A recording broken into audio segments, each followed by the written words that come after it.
Hello everyone, it's Caribbean and Tina. Hola. Welcome to the channel.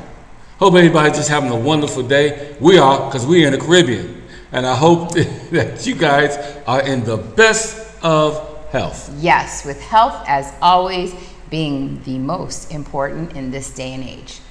So on this video, we want to tackle another question like we just did on a previous video that you guys watched, so keep watching, about do you rent or did you buy?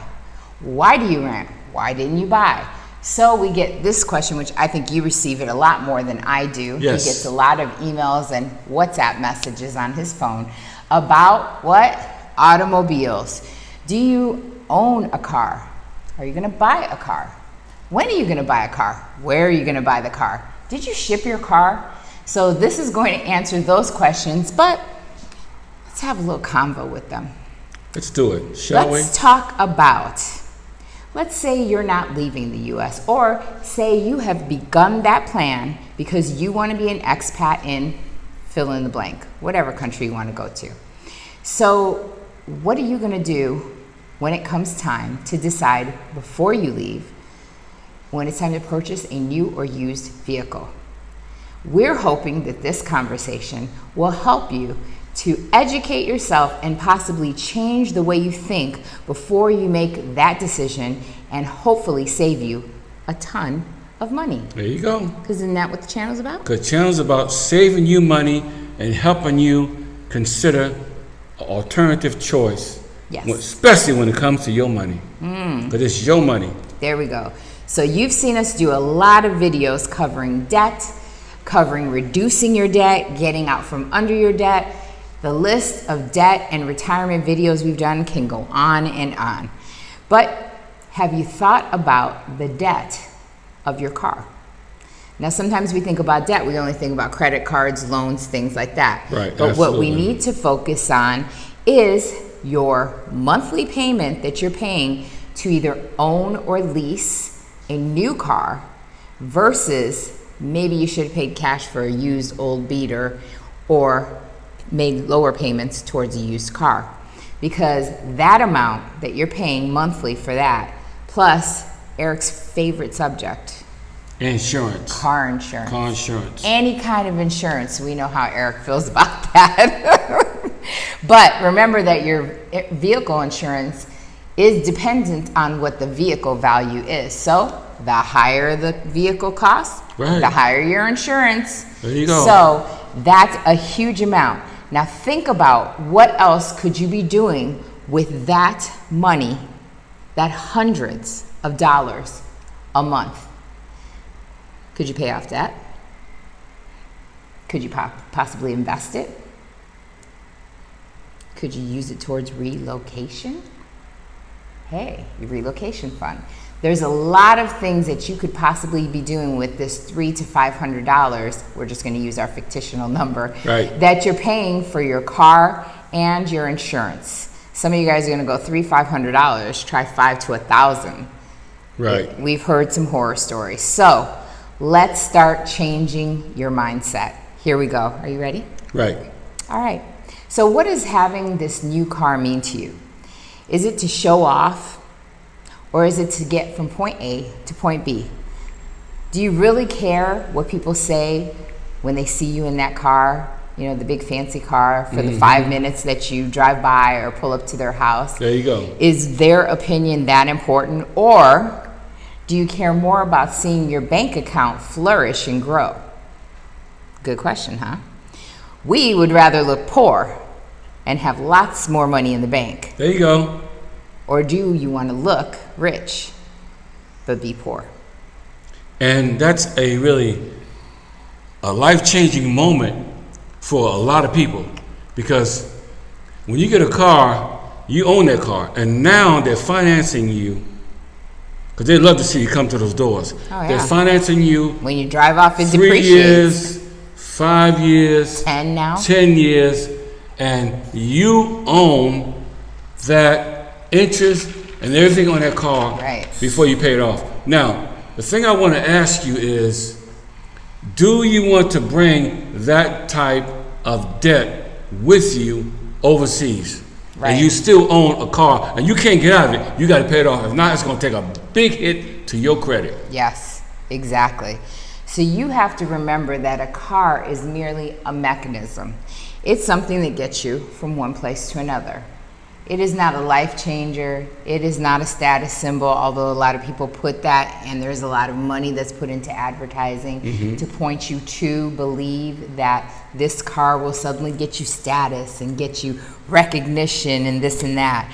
But let me tell you, its only job and all that really matters is that the car can meet your everyday needs, meaning Right. it has to run properly. You know what I'm saying? Efficiently. Good on gas. You know what I'm saying? But sometimes we go to the extreme to meet our dream, our want, instead of our needs. That's a big difference, right? That's a big difference. So you have to really think, if you need something beyond an everyday car, you have the savings. Like I told you, I was like, if we have no car payment, this was just our scenario, we'll use us as an example. Okay. And we have no car insurance payment. I said, anytime we want to get up and rent a car, we can literally go and rent any type of car we'd like. And drive where we want to go. we have the money to do it. And we're not locked in. Right. We need to go take a trip, so we want to rent a car for 3, 5, 10 days. We can do that because all of the months that we are not dishing out into a huge car payment Right. and car insurance. Now, also, let me interject something, Tina. We lived in Las Vegas, Nevada, and we bought new cars, both of us. Yes. Now, I remember buying a 2012 Honda Accord, brand spanking new. Now, I traded Mercedes in, which was a piece of garbage. Well, it was an old, yes. It was an old piece of 2006. Yeah. I went to the manufacturer. It was just a bad model for that year. Transmission went out, so I traded in. But I still owed money Yes. on that car. You were So debt now heavy, yes. I was debt, right. So now I'm top heavy. I go turn the car in. They give me what they can give me because the dealership will take the car and salvage it anyway. Yeah. Take it to somewhere they can get rid of it. But I got to carry that on to my new car. Yes. So now my car payment is $500. Now I got to sit $500 forever long that I'm signing the agreement on this car. So I can forget about leaving the country now. Right. Because now I'm trapped in a cave of car payments until I figure out what's going to happen with this car. And that's a great segue to the next part, which is flexibility. If you want to move, if you want to relocate, what are you going to do? If you have a cheaper car and you need to sell it, it's easier to sell it. And if you have a loss on it, let's say you bought a $5,000 used car and you say take it to, let's use the example, CarMax, and you say, hey, you know, what can I get for this old car? And they say, well, you've kept it in great shape, whatever, it's running, we'll give you $2,500, we'll give you $3,000. Well, the few years that you had it while you were tying up all your loose ends, because technically we had a plan for 2 years Right. before we actually left. Right. So we've gotten our use out of it for the 2 years. So if there's that bit of a loss, it's not as bad as a monthly payment loss, because a $500 car in just 10 months, you've already hit $5,000. So you can see the loss difference is a lot less on a used car, and you don't mind it because you didn't put the huge investment. And sometimes people use that. I said, I've heard it on the Right, channel. I've right. heard it with people in our consultations. They'll say, well, I was getting ready to leave, but we just signed this new, we just got this new car. We've got a 3-year payment. So now I got to tack on 3 years. So now I'm not leaving in 1 year, I'm leaving in 4. I'm not leaving in 2 years, I'm leaving in 5. And I look at them and I say, you know, you have the potential of probably earning $1,000 to $1,500 in savings a month per year. So you're leaving on the table $10,000 to $15,000 every year. Was that car worth it? Because the car's not making you any money. The minute you drive that car off the lot, it loses value. Exactly.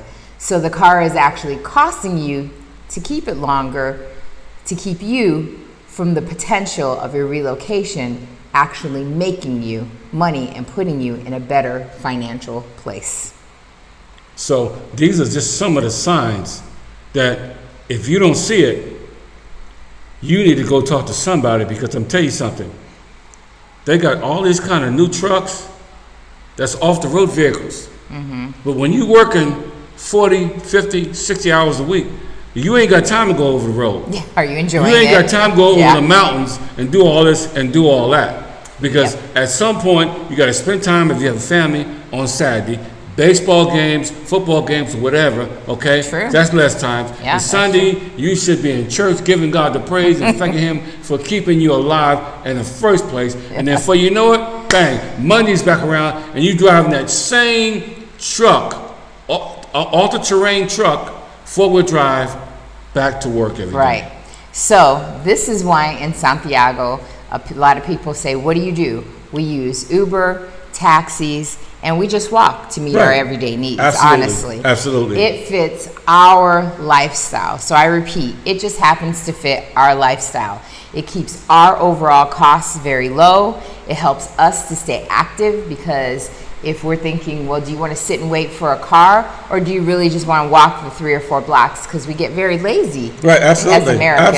Absolutely. Think we go everywhere in the car around the corner. Like no one walks anymore. So we're like, it'll give us a chance to put a little walking in. Right, But absolutely. for the last 2 years and for the unforeseeable future, we will be saying no. to buying a car here. And that's just because everyone will have their own unique savings choices, everyone has their own budgets, and everyone has their own circumstances to analyze if purchasing a car out here in Santiago or anywhere in the Dominican Republic fits their life. But for us, it's a no. And we made that decision collectively, together, Yep. because in Vegas alone, there's not a state tax, okay? It's a fee you to death tax. Well, and we could have brought a car over here, but the taxes bringing that car over outweighed the cost of the vehicle. So I didn't see a point in bringing the car and paying all this high tax and the cost of transporting it when that bill is larger than the depreciated car he owned. It made absolutely no sense. We broke even in the United States, made our little bit of money, tucked it away in savings, called it a day, and said it is not going to hinder us. Because like I said, a lot of people use those leases and those car payments years as a deterrent and an excuse to not live their dream. So are you going to let it get in your way? It's something to think about when you're thinking about relocation and retirement. And this is something that people really never think about, because when you go to a car dealership and you see a car that you just cannot refuse, you just got to have that car. I mean, you want people to see I've you had mine. in that car, keeping up with the Joneses, whatever. And Tina, we're not just speaking from something we heard.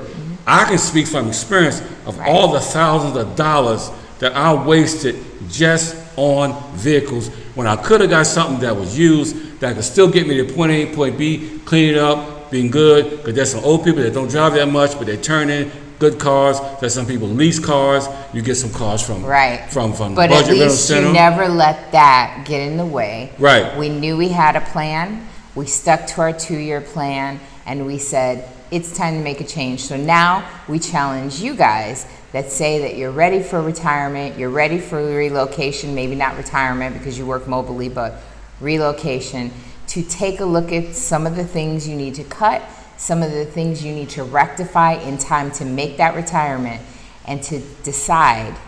And one of them may be auto. So we hope this video helped, and we hope that this video answers some of the questions you guys ask us. And I know it will. And for everybody now that's going to get on there and start typing on all the reasons I'm wrong and all the reasons I need to get a car, if you want to send me a car, go for it. I'm going to sell it. I'm not going to keep it because I really don't want a car out here. But hey, feel free to send me a brand new car. Because we want to get up. If we want to get up and go see the rest of the world, that car will hinder us and stop us from doing what we need to do. Yes. So it is what it is. It's your choice. It's your money. Exactly. So in the meantime, between the time, always remember that life is to be enjoyed. Yes. Make sure to hit that subscribe, hit notifications so that you can get notified when we have these and other interesting videos. Always make sure to give every video a thumbs up, because hitting subscribe and hitting thumbs up is a free and easy way that you can patron the channel. We always have all information underneath the video. Welcome to all of our new subscribers. You guys are really coming through for us. Thank you for continuing to hit that subscribe. And every 2 weeks, we have a live where we do Q&A with our subscribers. And we do that on Saturdays at 8 p.m. Eastern. And you can see when our next one is, because we usually put it on social media. Yeah, and with all that, thank you for those patron the channel on buymeacoffee.com/CaribbeanE. And we still do one-on-one consultations, but now they are only phone or video. So, till next video, peace and love.